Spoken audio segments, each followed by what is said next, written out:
ॻाल्हि मञ हिकिड़ी मिठा रांदे सॼणिया मां हलां ॻाल्हि मञ हिकिड़ी मिठा। दोस्तो हींअर यादगार महफ़िल जो 7हों कलाम ॿुधंदासीं जंहिंजा शाइर आहिनि अब्दुल ख़ालिक अब्द। तमामु ख़ूबसूरत शाइरी आहे ऐं उस्ताद जी गायकी बि पंहिंजो मट पाण आहे। दोस्तो पुराणा आवाज़ आहिनि, जवानी जा आवाज़ आहिनि। दोस्तो ज़रूरु ॿुधो।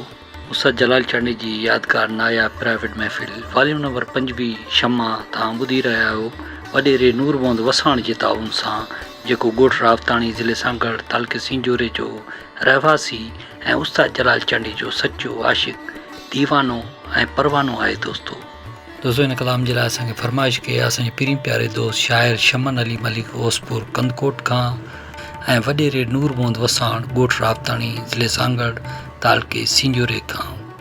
अचो त पोइ गॾिजी ॿुधूं पंहिंजे चैनल कामरान जानी सिंधी यूट्यूब ते ऐं पेज फेसबुक ते।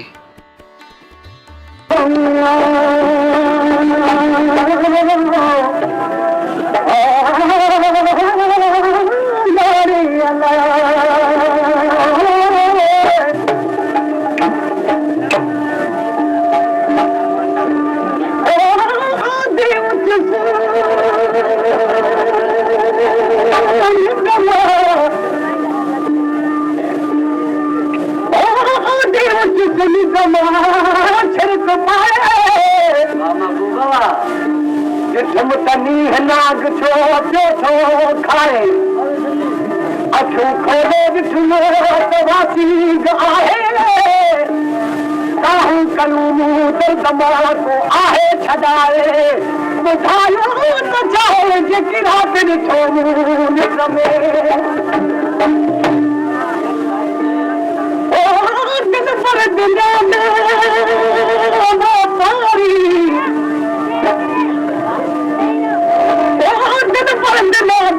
पारी तू बजी दिल बचुका ये घोड़ा है मेरी जिंदगी का इन मकू यार उकाता ये मर्जी है मेरे मारन दी ओ अदा अखवाना तीर भुका जो करना है उस पुकारी तू जल्दी गाल मुका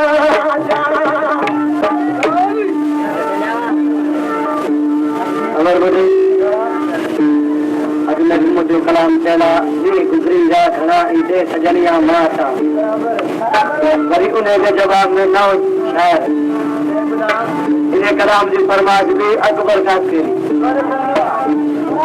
पूछे तो जी गुजरी जा खड़ा इसे सजनिया माता ईशा जो दो वो गाल मन हिकड़ी मिठा वो गाल मन हिकड़ी मिठा रहते सजनिया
ਉਹਨਾਂ ਨੂੰ